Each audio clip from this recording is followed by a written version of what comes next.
बोलिए भगवान गणेश जी की जय।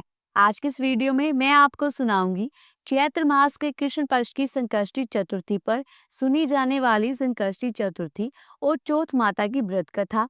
एक समय की बात है जब कैलाश में माता पार्वती जी और भगवान गणेश जी विराजमान थे। तब वो 12 माह की गणेश चतुर्थी का प्रसंग चल रहा था। तब माता पार्वती ने भगवान गणेश जी से पूछा कि हे पुत्र, चैत्र माह के कृष्ण पक्ष की चतुर्थी को तुम्हारे किस स्वरूप की पूजा की जाती है और उसका विधान क्या है, वो मुझसे कहो। माता पार्वती की जिज्ञासा को शांत करते हुए भगवान गणेश जी ने कहा कि हे माते, चैत्र माह के कृष्ण पक्ष को आने वाली चतुर्थी को मेरे भालचंद्र स्वरूप की पूजा करनी चाहिए। इस दिन पूरे दिन व्रत रखकर रात्रि में षोडशोपचार से मेरा पूजन करना चाहिए। इस दिन व्रती को ब्राह्मण भोजन के अनंतर पंचगव्य पान करके रहना चाहिए। ये पूर्ण रूप से सभी संकटों का नाश करता है। इस व्रत के स्मरण मात्र से मनुष्य को सभी सिद्धियों की प्राप्ति सहज रूप से हो जाती है। अब माता, मैं आपको इस व्रत से जुड़ी एक कथा आपको सुनाने जा रहा हूँ, अतः आप इसे ध्यान पूर्वक सुनिएगा। प्राचीन काल में सतयुग में मगधध्वज नामक एक राजा हुए थे। वह परम प्रजापालक थे। उनके राज्य में सभी लोग सुखी और समृद्ध जीवन व्यतीत कर रहे थे। सभी वर्ण के लोग अपने धर्म का पूर्ण निष्ठा से पालन किया करते थे। प्रजा निरोगी और स्वस्थ जीवन व्यतीत करती थी। प्रजा में चोर और डाकू आदि का कोई भय नहीं था। नगर में रहने वाले सभी लोग उद्धार, दानी, धार्मिक, बुद्धिमान और सुंदर थे। इतना सुंदर राज्य होने के पश्चात राजा पुत्र सुख से वंचित थे। पुत्र रत्न की प्राप्ति हेतु उन्होंने कई यत्न किए। अंत में महर्षि याज्ञवल्क्य की कृपा से उन्हें पुत्र धन की प्राप्ति हुई। पुत्र रत्न की प्राप्ति होने पर राजा की खुशी का कोई ठिकाना नहीं रहा था। अब वो अपने राज्य का संपूर्ण कार्यभार अपने मंत्री धर्मपाल को सौंपकर विविध प्रकार के खेल खिलौनों से अपने राजकुमार का पालन पोषण करने लगे। यह राज्य का शासन अपने हाथों में आ जाने से मंत्री धर्मपाल धन धान्य से संपन्न हो गए। मंत्री महोदय को एक से बढ़कर एक पुत्रों की प्राप्ति हुई। सभी पुत्रों का पूरे विधि विधान से पूरे हर्षोल्लास के साथ विवाह संपन्न किया गया। अब सभी मात्र पुत्र धन का उपभोग बड़े जतन से करने लगे। परिवार के सभी सदस्यों में सबसे छोटे पुत्र की पुत्र वधू बहुत ही धर्मपरायण थी। वो भगवान गणेश जी की परम भक्त थी।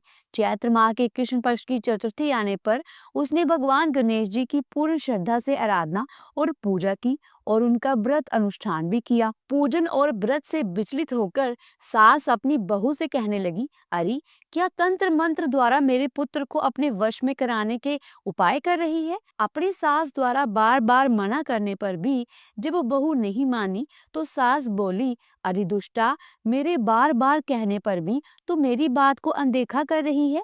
मैं तुझे पीट कर ठीक कर दूंगी। मुझे ये सब तांत्रिक अविचार पसंद नहीं है। अपनी सास की बात सुन बहू ने बड़ी ही विनम्रता से कहा कि हे सासू माँ, मैं संकट नाशक भगवान गणेश जी का व्रत कर रही हूँ। ये व्रत अनुष्ठान करने से मनोवांछित फल की प्राप्ति होती है। अपनी बहू की बात सुनकर क्रोध में आकर सासू माँ ने अपने पुत्र से कहा, हे पुत्र, तुम्हारी वधू जादू टोने पर उतारू हो गई है। मेरे बार बार समझाने पर भी उसने मेरी एक ना सुनी। अब तुम ही इसे मारकर इसकी अकल को ठिकाने लेकर आओ। मैं किसी गणेश को नहीं मानती। वह कौन है और उसका व्रत कैसा होता है? हम तो राजकुल से हैं। हमारी भला किस विपत्ति को वो नष्ट करेंगे? माता की आज्ञा को मानते हुए उसके पति ने उसे मारा और पीटा। इतनी पीड़ा को सहन करते हुए भी उस पत्नी ने व्रत को पूर्ण किया।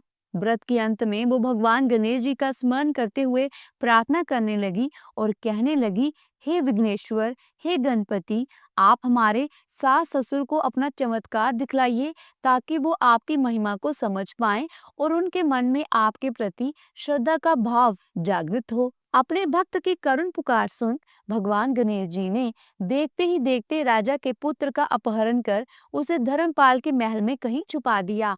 उसके बाद राजकुमार के सभी वस्त्र आभूषण आदि उतारकर राजमहल में फेंक दिए और खुद अंतर्ध्यान हो गए।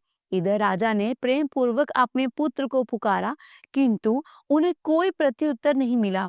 प्रत्युत्तर ना मिलने पर उन्होंने शीघ्रता से पुत्र की खोज शुरू कर दी। राजा को अपने महल में पुत्र की पुष्टि न होने पर वो शीघ्रता से मंत्री धर्मपाल के महल में गए और वहां जाकर अपने पुत्र को खोजने लगे। उन्होंने सबसे पूछा, मेरा राजकुमार कहाँ है?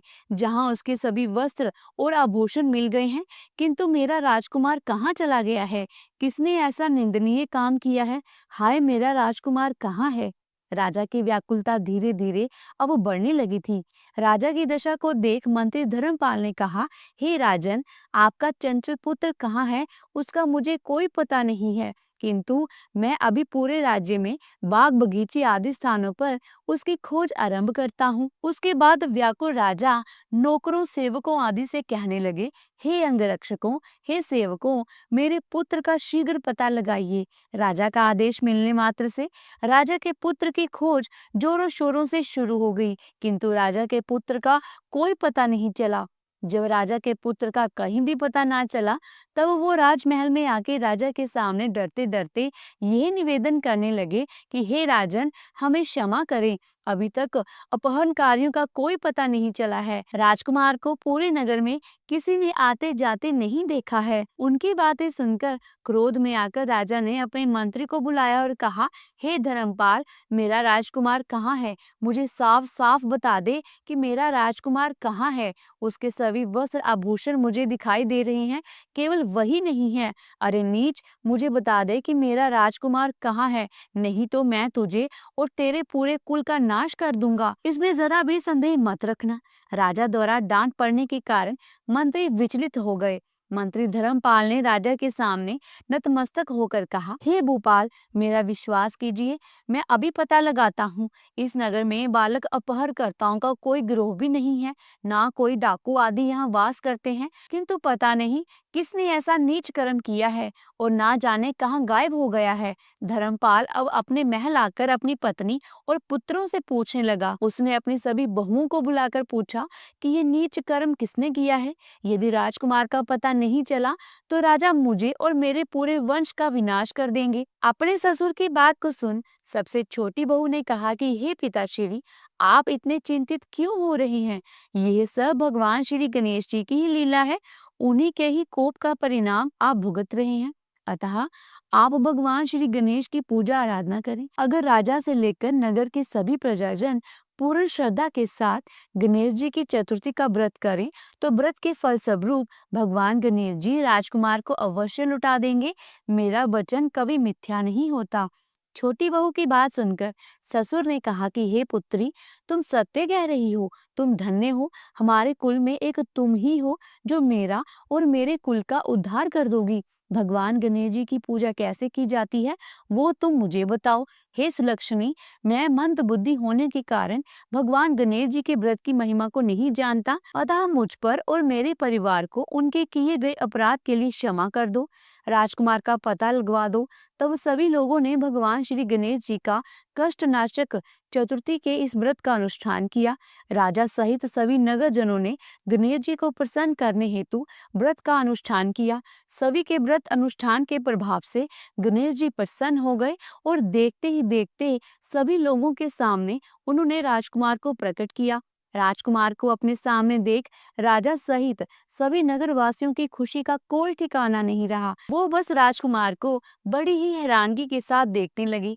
राजा अपने पुत्र को पुनः प्राप्त करके खुशी से फूले नहीं समा रहे थे। भगवान गणेश जी की लीला को देख वो नतमस्तक होकर कहने लगे, भगवान गणेश जी, आप धन्य हो और धर्मपाल, तुम्हारी छोटी बहू भी धन्य है, जिसकी कृपा से आज मेरा पुत्र यमराज के वहां जाकर भी दोबारा लौट कर आया है। अतः आप सभी नगरजन इस संतानदायक संकष्टी चतुर्थी का व्रत पूरे विधिवत करते रहिए। श्री गणेश जी बोले कि हे माता, इस व्रत से बढ़कर इस लोक तथा सभी अन्य लोकों में और कोई व्रत नहीं है।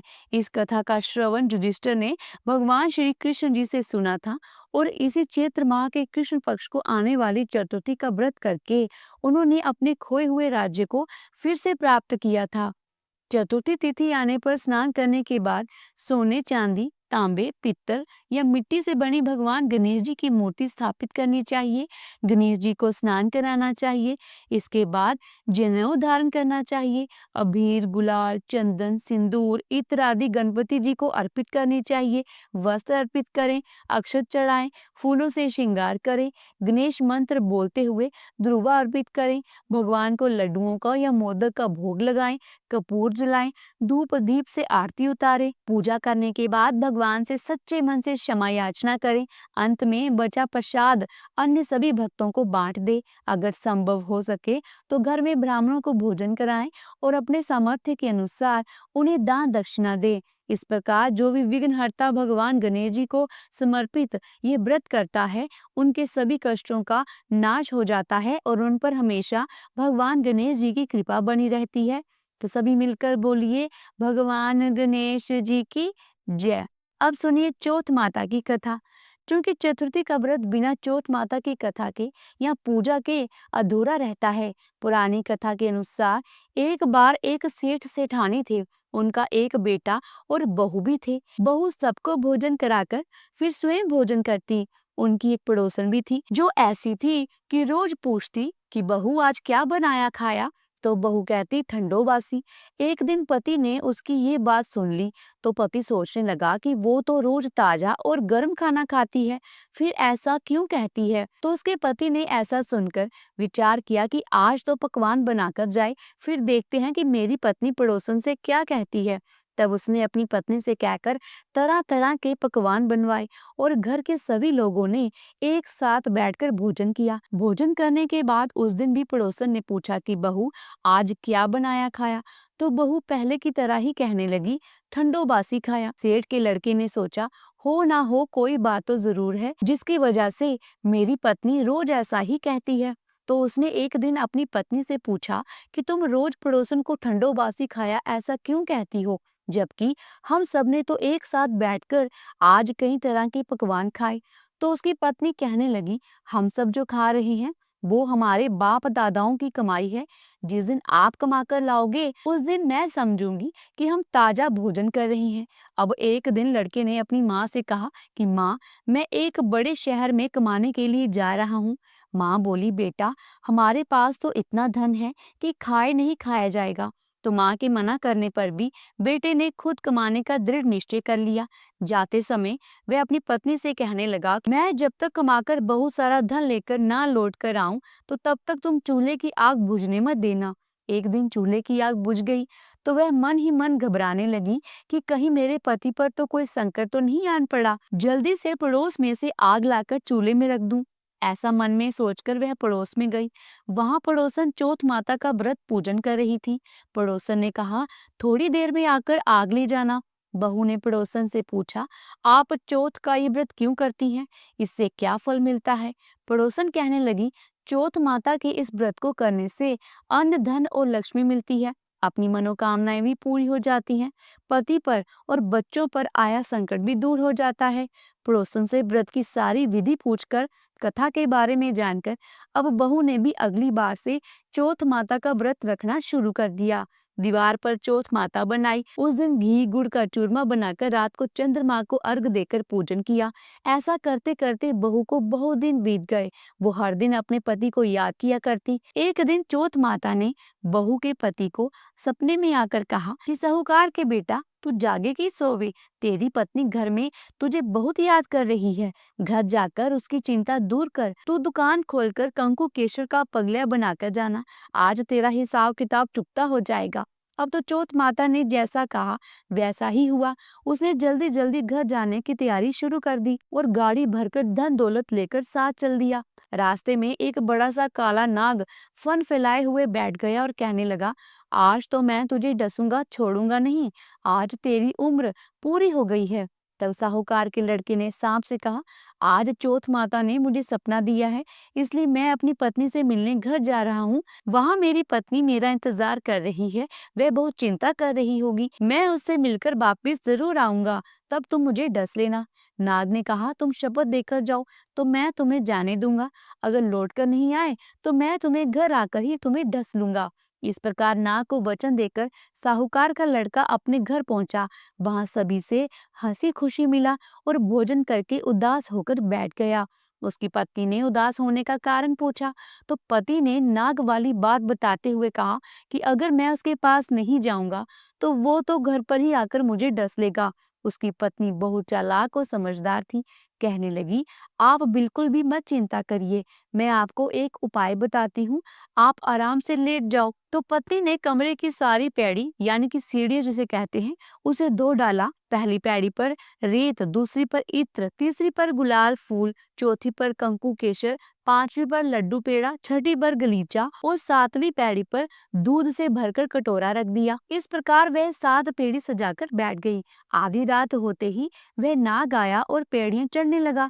पहली पेड़ी पर रेत मिली तो रेत पे लेट गया और कहने लगा, सेठ की बहू ने आराम तो बहुत दिया पर वचन से बनकर आया हूँ, इसलिए डसूंगा तो जरूर। इस प्रकार 7 पेड़ियों पर वह नाग आराम करता हुआ और कहता हुआ कि डसूंगा तो जरूर कमरे में जाने ही वाला था कि चौथ माता ने विचार किया कि अगर मैं ऐसे नहीं बचाऊंगी तो संसार में धर्म कर्म और मेरे व्रत पूजन को कौन मानेगा। अब तो गणेश जी, चंद्र देवता और चौथ माता ने साहूकार के बेटे को बचाने का विचार कर लिया। चंद्रमा जी ने उजाला किया, चौथ माता ढाल बन गई और गणेश जी ने तलवार लेकर उस नाग को मार दिया और ढाल से ढक दिया। उधर बहू भी थकी हारी सो गई। दिन हुआ तो लोग बेटे से मिलने आए, परंतु बहू बेटा तो उठे ही नहीं थे। बहुत देर हो गई तो माँ उन्हें उठाने के लिए गई। माँ ने 7 पेड़ियों पर जो कुछ देखा तो वह बड़ी ही घबराई और बेटा बहू को आवाज लगाई। बेटा बहू उठे तो देखा कि एक ढाल तलवार वहां पर पड़ी है। अब ढाल उठाई तो वही ढाल के नीचे काला नाग मरा हुआ पड़ा है। बेटा बहू ने सोचा कि आज तो धर्म कर्म ही आड़े आए हैं, जो भगवान गणेश जी और चौथ माता ने हमारी रक्षा की है। हे चौथ माता, आपने जैसे सेठ के बेटे बहू की रक्षा की वैसे ही सबकी रक्षा करना। तो प्रेम से बोलिए, भगवान गणेश जी की जय, चौथ माता जी की जय, चंद्र देवता जी की जय। कथा को अंत तक सुनने के लिए आप सभी का बहुत बहुत धन्यवाद। उम्मीद है वीडियो आपको पसंद आई होगी। अगर आज की कथा आपको अच्छी लगी है तो वीडियो को लाइक करें, शेयर करें और अगर चैनल पर पहली बार आए हैं तो चैनल को सब्सक्राइब करके बेल आइकन के बटन को जरूर प्रेस कीजिएगा। इससे ये होगा कि जो भी नई वीडियो मैं अपलोड करूंगी उसकी नोटिफिकेशन आपको सही समय पर मिल जाएगी। और यही एकमात्र ऐसा जरिया है जिससे कि हमें पता चलता है कि आपको ये वीडियो अच्छी लगी है और फिर हमें आपके सहयोग से ही ऐसी धार्मिक बड़ी वीडियोस बनाने के लिए प्रोत्साहन मिलता है। और हाँ, एक बात और, अगर आप हिंदू सनातन धर्म के व्रत त्योहारों, पूजा विधि और कथाओं को सुनना या जानना चाहते हैं तो वह वीडियोस मेरे चैनल पर रोज अपलोड होती हैं। आप मेरे चैनल में जाकर वीडियो जरूर देख लीजिएगा। जल्दी मिलती हूँ एक नई धार्मिक बड़ी वीडियो के साथ। तब तक के लिए प्रेम से बोलो गणपति बाप्पा मोरया, मंगल मूर्ति मोरया।